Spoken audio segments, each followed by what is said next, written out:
Hi hello ವೀಕ್ಷಕರೇ, ಎರಡನೇ task ಮುಗಿದಿದೆ. ಈ ಟಾಸ್ಕ್ ಅನ್ನು ಗೆದ್ದವರು ಯಾರು ಮತ್ತು ಯಾರ್ಯಾರು ಆಡಿದ್ದಾರೆ, ಯಾವ ರೀತಿ ಟಾಸ್ಕ್ ಇತ್ತು ಅಂತ ಈ ವಿಡಿಯೋದಲ್ಲಿ ನೋಡೋಣ. ನೀವಿನ್ನು ಮೊದಲ ಬಾರಿಗೆ ನಮ್ಮ ಚಾನಲ್ ಅನ್ನು ನೋಡುತ್ತಿದ್ದರೆ ನಮ್ಮ ಚಾನಲ್ ಅನ್ನು ಸಬ್ಸ್ಕ್ರೈಬ್ ಮಾಡಿ ಮತ್ತು ಈ ವಿಡಿಯೋ ಇಷ್ಟ ಆದರೆ ಒಂದು ಲೈಕ್ ಕೊಡಿ. ವೀಕ್ಷಕರೇ, ಈ ಟಾಸ್ಕ್ ಬ್ಯಾಲೆನ್ಸಿಂಗ್ ಟಾಸ್ಕ್ ಆಗಿತ್ತು. ಇದು 4 ಜನರ ಆಡುವ ಟಾಸ್ಕ್ ಆಗಿತ್ತು. 4 ಜನರು ಸರತಿ ಸಾಲಿ ನಿಂತು ಹಗ್ಗವನ್ನು ಬ್ಯಾಲೆನ್ಸ್ ಮಾಡುತ್ತಾ ಒಬ್ಬೊಬ್ಬರೇ ಹೋಗಿ ಕಟ್ಟಿಗೆ ತುಂಡನ್ನು ಹೋಗಿ ಸರಿಯಾಗಿ ಜೋಡಿಸಬೇಕು. ಹಲಗೆ ಮೇಲೆ ಜೋಡಿಸಿ ಒಬ್ಬೊಬ್ಬರೇ ಆಗಿ ಬರಬೇಕು. ಇದು 8 ತುಂಡುಗಳಿದ್ದವು. 4 ಜನರು ಎರಡೆರಡು ತುಂಡುಗಳು 2 ಸರತಿ ಸಾಲಿನಲ್ಲಿ ಬರಬೇಕು. ಟಾಸ್ಕ್ ಈ ರೀತಿ ಇತ್ತು. ನೀವು ಪಿಕ್ಚರ್ ಅಲ್ಲಿ ನೋಡುತ್ತಿರುವ ಹಾಗೆ ಟಾಸ್ಕ್ ಇತ್ತು.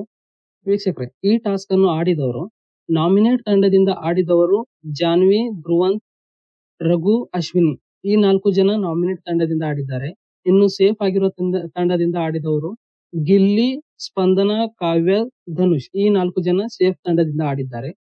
ವೀಕ್ಷಕರೇ, ನಿನ್ನೆಯ ಮೊದಲನೇ ಟಾಸ್ಕ್ ಗೆದ್ದವರು ನಾಮಿನೇಟ್ ತಂಡ. ಹಾಗಾಗಿ ಸುದಿ ಅವರನ್ನು ಸೇಫ್ ಮಾಡಿದ್ದಾರೆ ಮತ್ತು ಸೇಫ್ ತಂಡದಲ್ಲಿರುವ ರಘು ಅವರನ್ನು ನಾಮಿನೇಟ್ ತಂಡಕ್ಕೆ ಹಾಕೊಂಡಿದ್ದಾರೆ.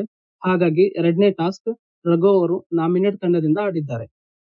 ವೀಕ್ಷಕರೇ, ಎರಡನೇ ಟಾಸ್ಕ್ ಗೆದ್ದವರು ನಾಮಿನೇಟ್ ತಂಡ. ಅಂದ್ರೆ ನಿನ್ನೆ ಯಾವ ತಂಡ ಗೆದ್ದಿತ್ತು ಇವತ್ತು ಅದೇ ತಂಡ ಗೆದ್ದಿದ್ದಾರೆ. ನಾಮಿನೇಟ್ ತಂಡದಲ್ಲಿರುವ ಸದಸ್ಯರಂದ್ರೆ ಅಶ್ವಿನಿ, ರಘು, ರಾಶಿ, ರಕ್ಷಿತಾ, ರಿಷಾ, ಜಾನ್ವಿ, ಧ್ರುವಂತ್ ಈ ಸದಸ್ಯರು ಇರುವ ತಂಡ ಎರಡನೇ ಟಾಸ್ಕ್ ಕೂಡ ಗೆದ್ದಿದೆ. ಅಂದರೆ ಸೇಫ್ ಇರುವ ತಂಡ ಸೋತಿದೆ. ಸೇಫ್ ಅಲ್ಲಿರುವವರು ಕಾವ್ಯ, ಸೂರಜ್, ಗಿಲ್ಲಿ, ಅಭಿಷೇಕ್, ಧನುಷ್, ಸ್ಪಂದನ ಮತ್ತು ಸುದಿ ಈ 6-7 ಜನ ಇರುವ ಸದಸ್ಯರು ಸೋತಿದೆ. ಸೇಫ್ ಇರುವ ತಂಡ ಸೋತಿದೆ, ನಾಮಿನೇಟ್ ಇರುವ ತಂಡ ಗೆದ್ದಿದೆ.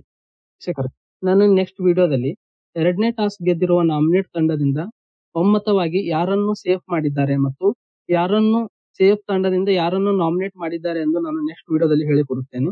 ವೀಕ್ಷಕರು, ಇದಾಗಿತ್ತು ಇವತ್ತಿನ ಟಾಸ್ಕ್ ನ ವಿಡಿಯೋ. BBK12 ಲೈವ್ ಅಪ್ಡೇಟ್ ಗಾಗಿ ನಮ್ಮ ಚಾನಲ್ ಅನ್ನು ಸಬ್ಸ್ಕ್ರೈಬ್ ಮಾಡಿ ಮತ್ತು ನಿಮ್ಮ ಫೇವರೇಟ್ ತಂಡ ಯಾವುದೆಂದು ಕಮೆಂಟ್ ಮಾಡಿ ಮತ್ತು ವಿಡಿಯೋ ಇಷ್ಟವಾದರೆ ಒಂದು ಲೈಕ್ ಕೊಡಿ. ಧನ್ಯವಾದಗಳು.